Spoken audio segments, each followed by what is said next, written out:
Manual do Jovem Pesquisador. Discussões, dicas e mais para sua carreira científica. Tamo junto.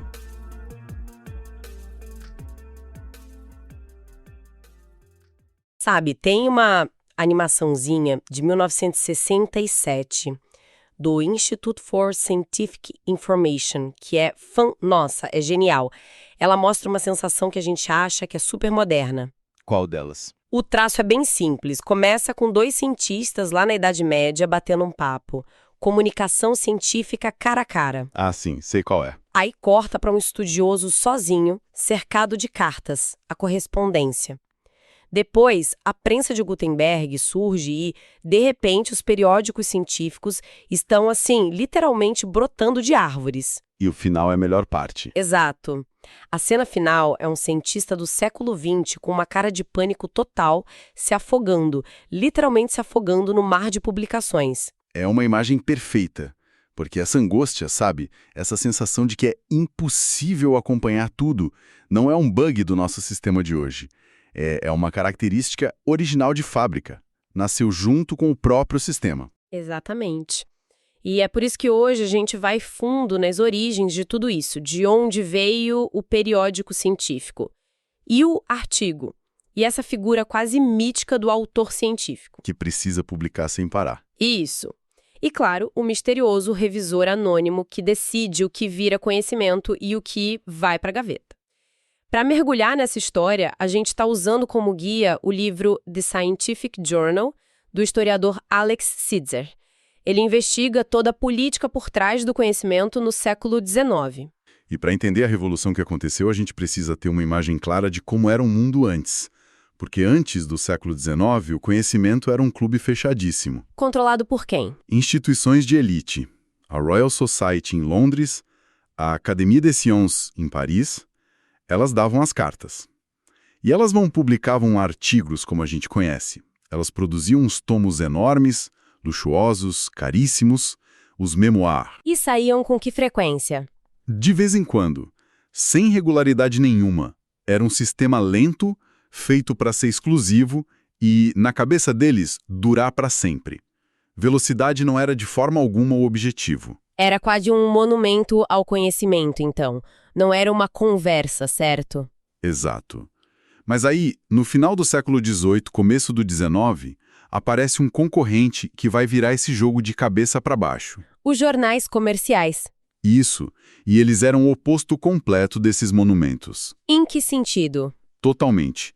Eram baratos, saíam todo mês, num formato muito mais fácil de manusear e, o mais importante, o público era outro. A capa dizia que era para artistas, fabricantes, etc. Ou seja, não era só para a elite acadêmica. Era para quem estava colocando a mão na massa. Claro que as academias olharam para isso com um desprezo imenso. O físico francês Jean-Baptiste Biot, lá em 1817, chamou essas revistas de publicações efêmeras. Lixo, basicamente, coisa que seria esquecida. Em contraste com as grandes coleções acadêmicas deles, que iriam durar para sempre. Exato. Que durariam tanto quanto a própria civilização. Essa briga entre o eterno e o efêmero é fascinante, porque não era só uma questão de formato, né? Era uma briga cultural sobre o que é conhecimento de verdade. Exatamente. Existia um medo real de que a velocidade da imprensa, essa coisa de ter que publicar todo mês, ia distorcer a ciência. Tem uma caricatura fantástica de 1844 do Jean-Jacques Grandville, que ilustra esse pânico. Como é essa caricatura? Ela mostra a imprensa como uma máquina gigante que produz gênio literário sem parar. E esse gênio sai da máquina como se fosse uma massa contínua que é depois fatiada em pedaços idênticos, como um bolo numa confeitaria. Espera aí. Isso é impressionante. Essa charge de 1844 poderia ser sobre a ciência hoje. A pressão por conteúdo, por métricas, por publicações constantes. A ansiedade é a mesma. A ciência virando mercadoria. É a mesmíssima. A sensação de que a busca ponderada pela verdade estava sendo trocada por uma linha de produção de novidades para consumo rápido. E qual foi a reação das academias? A reação inicial foi tentar construir um muro, O presidente da Royal Society na época, o todo-poderoso Joseph Banks, era radicalmente contra a imprensa. Ele tratava as reuniões da sociedade como se fosse um tribunal secreto de inquisição. Nossa! E barrou todas as tentativas de publicar o que era discutido lá dentro. Mas a gente sabe que tentar segurar a informação nunca funciona muito bem, né? Não funcionou. Os jornais simplesmente davam um jeito. Conseguiam cópias dos artigos antes, publicavam resumos não autorizados. A pressão se tornou, assim, insustentável. E aí eles cederam na década de 1830. Eles perceberam, se não podemos vencê-los, vamos nos juntar a eles. Foi uma mudança de estratégia radical. A Académie des Sciences, em Paris, lançou os Comptes Rendus Hebdomadaires. Que nome chique. O que era? Era um jeito chique de dizer. Nosso próprio jornal semanal de publicação rápida.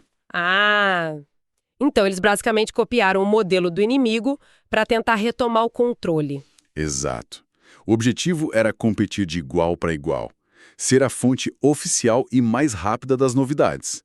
Só que ao fazer isso, eles acabaram validando a velocidade como o novo valor central da ciência. A revolução estava completa. O formato do jornal comercial tinha vencido. E essa mudança toda, essa explosão de publicações, acabou criando uma figura que hoje pra gente é óbvia, mas que na época era totalmente nova e até meio mal vista, certo? A figura do autor científico. Completamente. Ser autor de um artigo de periódico, especialmente na Grã-Bretanha, não tinha prestígio nenhum. Pelo contrário. Era uma atividade suspeita. Um pouco. Um texto da década de 1830 dizia que um editor de jornal não é considerado um cavalheiro. E que era o tipo de trabalho que se mantinha em segredo. Muitos cientistas publicavam anonimamente para não sujar a reputação. Nossa. O próprio Joseph Banks, que a gente mencionou, achava que ter reputação de autor não era uma vocação de cavalheiro. É muito louco pensar nisso, porque hoje a carreira de um cientista é definida justamente por ser um autor. O que virou essa chave? A virada veio de um movimento de reforma. Nos anos 1820, na Grã-Bretanha, figuras como o matemático Charles Babbage, O pai do computador. esse mesmo. Ele e outros começaram a criticar duramente a Royal Society. O argumento era que a sociedade estava em declínio, dominada por aristocratas e amadores ricos, não por cientistas de verdade. Eles queriam profissionalizar a ciência, basicamente. Isso. E a solução que eles propuseram foi genial e mudou tudo. Usar as publicações no periódico da sociedade, os Philosophical Transactions, como a principal métrica para identificar quem eram os verdadeiros cientistas. Então a autoria, que antes era de baixo status, foi reinventada como a principal medida de mérito. Exatamente. Ah, então é aqui que a coisa toda começa. A origem da mentalidade do publicar ou perecer. Não foi algo que surgiu nos anos 70, veio lá de 1820. Veio de lá. Mas isso já não nascia com um problema? Ao transformar a publicação numa métrica, você não incentiva a quantidade em vez da qualidade, que era exatamente a crítica que faziam os jornais? Você foi direto ao ponto. Essa é a tensão fundamental que nasceu ali e que a gente vive até hoje. E eles sabiam disso. Mas, para os reformistas, o risco valia a pena para tirar o poder das mãos dos amadores. E a coisa esquentou. Muito. Em 1830, um panfleto anônimo chamado Science Without a Head, Ciência Sem Cabeça, causou um escândalo em Londres. O que ele dizia de tão polêmico? O autor, que depois se revelou ser August Bosse Grenville, fez algo brutalmente simples.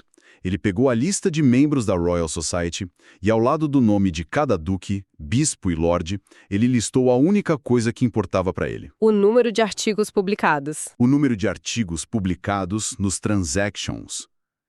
O resultado eram tabelas enormes, cheias de nomes da alta nobreza, com um 000 bem grande ao lado. 0 publicações. Que provocação. Ele basicamente expôs todo mundo publicamente. Imagina um escândalo nos salões de Londres. Foi o equivalente a vazar os dados de todo mundo e mostrar quem não estava trabalhando. Ele basicamente disse: as pessoas no comando da ciência não fazem ciência. Um ataque direto. E o nascimento dessa cultura de que seu valor é medido pelo que você publica. Pois é. O que levanta uma questão óbvia. Se os artigos viraram a moeda do reino, quem decide o valor de cada moeda? Quem fazia a arbitragem? Ótima pergunta. No começo, o julgamento era mais coletivo, feito por comitês. Mas com o volume crescendo, isso ficou impraticável. E aí, na década de 1830, a Royal Society importou uma ideia dos periódicos literários de prestígio. Que ideia! Eles publicavam resenhas anônimas de livros. Então a Royal Society criou o sistema de relatórios escritos por leitores especialistas, os referees, que a gente chama hoje de pareceristas ou revisores. E essa ideia foi bem aceita de cara? Nem um pouco. Gerou um debate feroz sobre a alma do julgamento científico. E essa briga toda fica muito clara na discussão sobre um artigo do astrônomo George Biddell Airy. Tinham dois lados, imagino. 2 lados bem definidos. De um lado tínhamos William Whewell, um filósofo e cientista importantíssimo. Para ele, o parecerista deveria ser um generalista, uma autoridade pública que opera com base na confiança. A função dele não era caçar errinhos, então. Não. Era contextualizar o trabalho, dizer qual a sua importância para o grande esquema do conhecimento. Uma visão mais de curadoria. Ok. E do outro lado? Do outro lado estava John William Lubbock, um astrônomo e matemático. Para ele, a visão de Whewell era ingênua.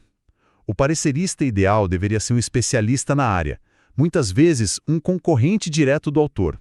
E ele deveria operar com base em quê? Na dúvida. No ceticismo. A função dele era passar um pente fino, procurar ativamente por falhas, desafiar cada cálculo. É a visão do crítico contra a do curador. Exatamente. E foi o modelo de Lubbock, o do especialista anônimo, crítico e por vezes adversário, que acabou ganhando. O sistema de revisão por pares que a gente conhece hoje, com toda a sua dureza e anonimato, nasceu dessa visão. Da visão de que o conhecimento avança pelo escrutínio cético, não pela confiança. Isso. O que nos traz de volta, de forma irônica, ao nosso ponto de partida, o cientista se afogando em publicações. O sucesso dos periódicos criou um problema ainda maior. O monstro que eles criaram saiu do controle. O volume de publicações no século XIX se tornou tão absurdo que ninguém mais conseguia acompanhar o que era produzido na sua própria área, quanto mais na ciência como um todo. E aí tiveram que criar novas ferramentas para organizar o caos. Exato. E a principal tentativa foi um grande índice, mas em uma escala monumental. A Royal Society iniciou o Catalogue of Scientific Papers. A meta era indexar cada artigo científico publicado no mundo inteiro desde o ano de 1800. Nossa, um esforço hercúleo. Levou décadas, mas esse projeto teve uma consequência inesperada e muito, muito poderosa. Que foi? Para criar o catálogo, eles precisaram definir, pela primeira vez de forma sistemática, o que conta como um artigo científico e o que é um periódico científico. E eles foram rígidos nessa definição? Muito. Excluíram notícias, resenhas de livros, artigos de opinião e qualquer coisa publicada em veículos considerados não científicos, como o jornal The Times ou a revista literária Atheneum. Então, eles não estavam apenas organizando a informação, eles estavam ativamente traçando as fronteiras do que era ciência legítima. Estavam sendo gatekeepers. Precisamente. Ao decidir o que entrava no catálogo, eles estavam solidificando o que era ciência profissional e o que era mera divulgação ou amadorismo. Estavam construindo o cânone científico. E mesmo com esse catálogo, a sensação de afogamento continuava. O livro do Ksiser fala de umas fantasias de acesso que surgiram no final do século XIX. Os cientistas estavam desesperados, e algumas soluções são incrivelmente familiares. São espantosamente modernas. Por exemplo, o grande matemático Henri Poincaré, depois de ser, humilhado publicamente por não conhecer um trabalho importante na sua área... Nossa, que situação! Ele ficou tão traumatizado que ele mesmo criou um serviço de informação. Montou um sistema de fichas de índice para mapear tudo que era publicado em matemática e distribuía para os colegas. Ele basicamente inventou um banco de dados analógico para a matemática. E na França, um médico chamado Marcel Baudouin foi além. Ele fundou o Instituto de Bibliografia Científica.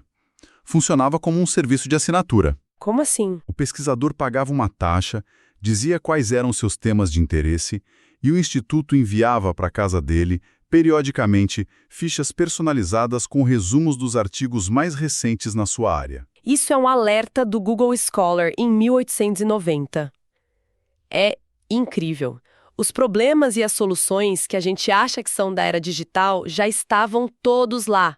A luta contra o dilúvio de informação não começou com a internet, de forma alguma. Se a gente conecta todos esses pontos, o quadro que emerge é claro. O sistema de comunicação científica que a gente herdou não foi planejado. Ele surgiu aos trancos e barrancos de uma série de conflitos. Conflitos entre as academias e o mercado, entre visões opostas sobre como julgar o conhecimento. E da luta constante entre a necessidade de publicar e a impossibilidade de ler tudo. E figuras que hoje parecem pilares, como o autor como medida de sucesso e o revisor anônimo como juiz, na verdade nasceram no meio de brigas por poder, por status. E pela própria definição do que é a verdade. Exato.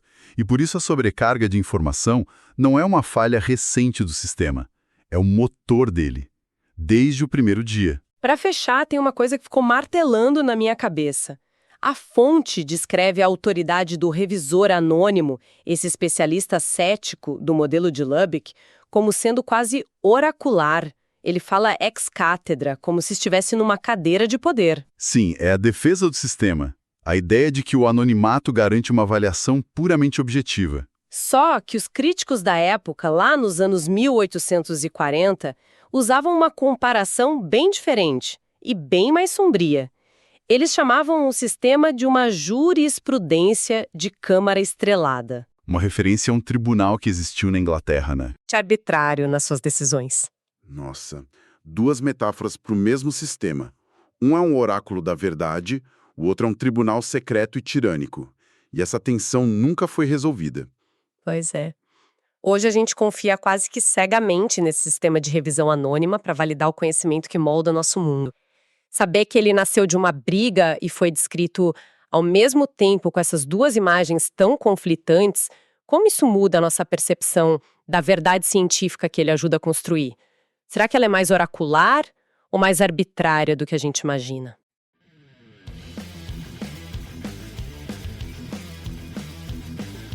Gostaria de oferecer seu suporte. Compre nosso e-book na Amazon, nosso curso na Udemy ou Buy Me a Coffee.